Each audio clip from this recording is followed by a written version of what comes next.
ভালোবাসার মানুষটি যখন পেশায় কসাই, তখন তার মন গলাতে নিজেও কসাই সেজেছেন ছোট পর্দার জনপ্রিয় অভিনেতা জাহের আলভী।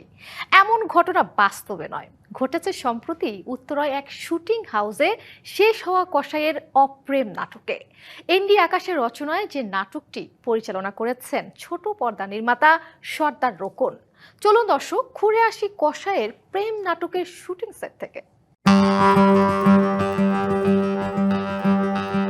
প্রেমিকা কসাই, তাই বড়লোকের ছেলে হয়েও ভালোবাসার মানুষের মন পেতে কসাই সেজেছে প্রেমিক। এদিকে এ নিয়ে ভীষণ বেজার নায়কের বাবা। তুই মাংস কাটা বন্ধ না করলে আমার বাড়িতে জায়গা নাই। যা, ভাগ। আরে বাবা রে, ভাগ তুই। এমনই এক গল্পে রাজধানীর উত্তরায় শেষ হয়েছে কসাইয়ের প্রেম নাটকের দৃশ্য ধারণ। এনডি আকাশের রচনায় যে নাটকটি পরিচালনা করেছেন ছোট পর্দার নির্মাতা সর্দার রোকন। কসাইয়ের প্রেম হচ্ছে রোমান্টিক কমেডি নাটক। গল্পটা খুবই মজার এবং বর্তমান সময়ে যে রকম গল্প সবাই দেখে, এই গল্পটা একটু ডিফারেন্ট। এই কারণে আমি মনে করি যে সবাই গল্প দেখবে।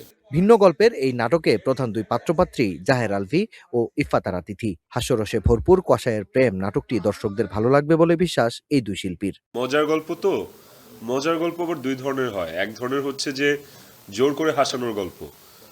ওই জোর করে হাসানোর গল্প আসলে মানুষ এখন আর দেখে না, বা এখন আর ওই কাজগুলো খুব একটা দর্শক নন্দিত হয় না।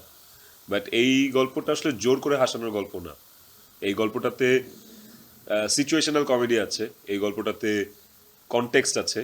কসাইয়ের প্রেম হলেও মানে ছোট ছোট বিষয় নিয়ে যে ফান, এগুলো খুব লজিক্যালি এখানে প্রেজেন্ট করা হয়েছে। এই জন্য আমার মনে হয় দর্শক নাটকটা পছন্দ করবে। খুবই মজা করে কাজটা করেছি, কারণ হচ্ছে এই ধরনের ক্যারেক্টার আমার আগে কখনোই করা হয় নাই, যে আমি নিজে কসাই।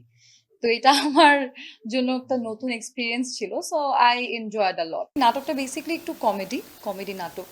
আর যেহেতু এটা ঈদের জন্য কাজ করা হচ্ছে, ঈদে মানুষ কষ্ট পেয়ে কী করবে, একটু হাসুক। আমি চাই দর্শকের নাটকটা দেখে হাসুক, তাদের যত স্ট্রেস আছে নাটকটা দেখে তাদের ওই স্ট্রেসটা দূর হয়ে যাক, এটাই চাই। নির্মাতা জানান, আসছে ঈদে দেশের একটি বেসরকারি টেলিভিশনের পাশাপাশি অনলাইনে দর্শকরা দেখতে পাবেন কসাইয়ের প্রেম। কসাই চুরি কসাই রানী, ওরে আমি ছাড়ব। মাকসুদুল হক ইমু, ডিবিসি নিউজ, ঢাকা।